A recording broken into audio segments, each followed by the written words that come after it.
I'd like to welcome everyone to our first Learn podcast that we're calling Teacher Feature. The first Learn podcast. It's called Teacher Feature? Teacher Feature. I love it. Tell me about it.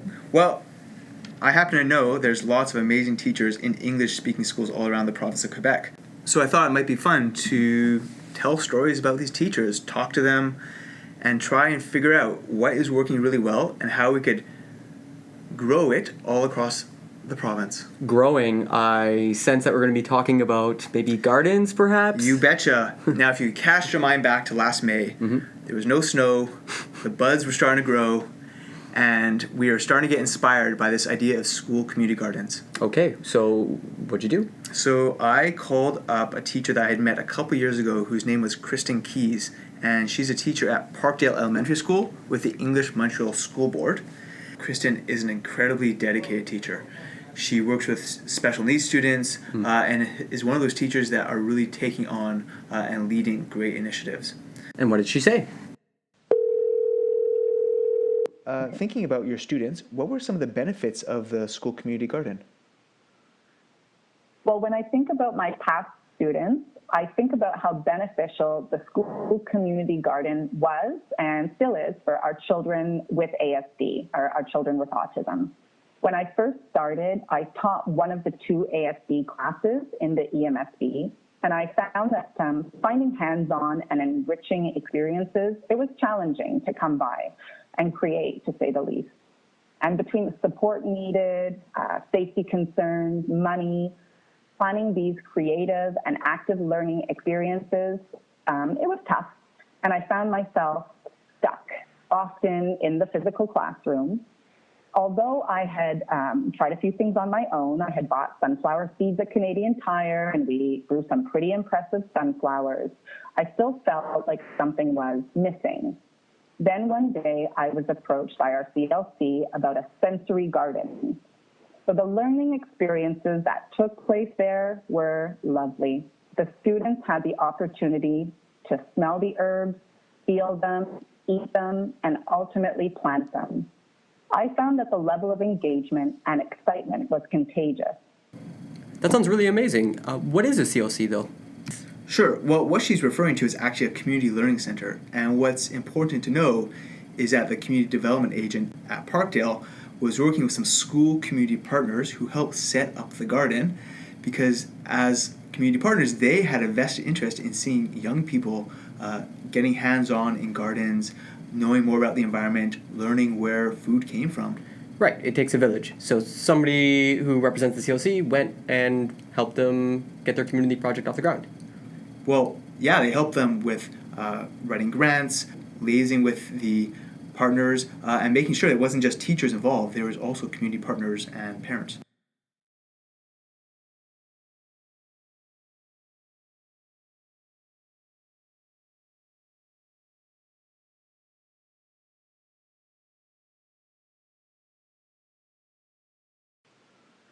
Another challenge was to create a gardening committee and getting teachers on board without it feeling like an extra responsibility. More specifically, how to recruit teachers, whether they had a green thumb or not, or any gardening knowledge, without them feeling forced or pressured. So another challenge was trying to organize and coordinate the planting activities with all the classes, knowing that some teachers and classes were plantless, some plants didn't grow or survive, and other classes were quite large in terms of number of students and behaviors. So I'd say these were some of the challenges of our school community garden, but we were, and I'd say currently, still working together as a team to stay positive and really come up with solutions. When thinking about a school community garden, there's always these challenges, but there's also obviously a lot of benefits, and this is a bit of what Kristen said. So I felt that we were providing the students with tactile experiences that tapped into all their senses. Additionally, they were learning the social skills of turn taking, as well as caring and being gentle with living things. These gardening activities were educational, thoroughly enjoyable, and beneficial all around for all our students with autism. It was really interesting to listen to Kristen speak about the social and emotional connections, and really the experiential opportunities for her students.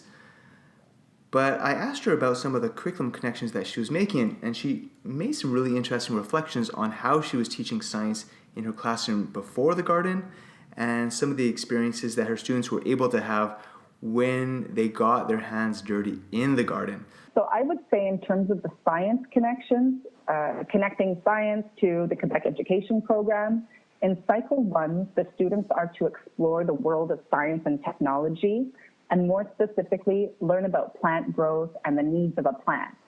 So what better way to connect and learn this content than through an actual school garden? So that is Cycle 1. So in terms of the current class that I teach, I would consider it a Cycle 2 class.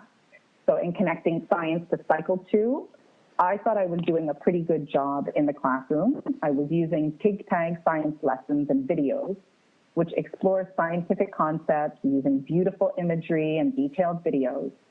We learned about the metabolism and reproduction of plants, anatomy and parts of a plant, as well as its growth and transformation.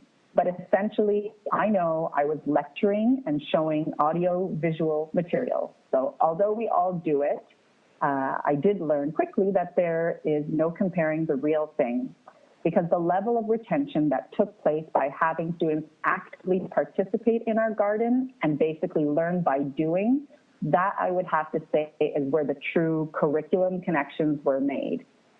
When we got to the end of our conversation, I simply wanted to ask Kristen what advice she had for other teachers that were thinking about getting involved in a school community garden. What should they expect, and what should they be dreaming about? I would say do what works for you and your students. Take what you are already working on in the class and use the garden to ignite learning to the next level. So if planting seeds and caring for the plants until they are ready planted is not going to work for your class, that's okay. For your students, it may be a book you are reading about plants or seasons or healthy eating. You may want to take small groups out to the garden or the whole class to reinforce vocabulary, stimulate discussion or a writing prompt, or even as artistic inspiration and to spark creativity. You may also, this is just an idea, you may also want to consider having the older students get involved to learn more about responsibility and the community. Let's say those grade 5, 6 students, caring for the garden, have them get involved in cleaning, weeding, and even watering. These are just some of the ideas for teachers, but the learning opportunities are truly endless. And I would say that your involvement at any point in the process is welcome. And that it is important because it's not realistic and feasible for all teachers and classes to be involved in the garden from seed to harvest. So I'm maybe repeating myself a little bit, but in summary, reinforce the concepts you are already teaching in class by getting involved in the garden in a way that works best for you and your class. So that's the story. I really want to thank Kristen very much for sharing with us her experience working with a school community partnership and working to get students' hands dirty in the garden and what they learned. Yeah, I definitely learned a lot from listening to her, from hearing her perspective. It was, for somebody who doesn't know how to garden, it was great. It was great for me. And I guess one thing which I've realized is that the story of the Parkdale Garden has been evolving over the years, and this was just one snapshot and one teacher's experience. But I very much do want to thank Kristen for taking the time, sharing with us her story. And I also want to thank Michael for his great theme music. Thumbs up. You can't see it, but I'm smiling. So with that, I want to encourage other teachers to be in touch with their inspiring stories because there are a lot of great things happening across the province. And I just think it's really important that teachers are sharing what they're doing so that all students have access to great projects. So this is just one flower amongst many, isn't it? I hope so. Thanks for listening. Bye.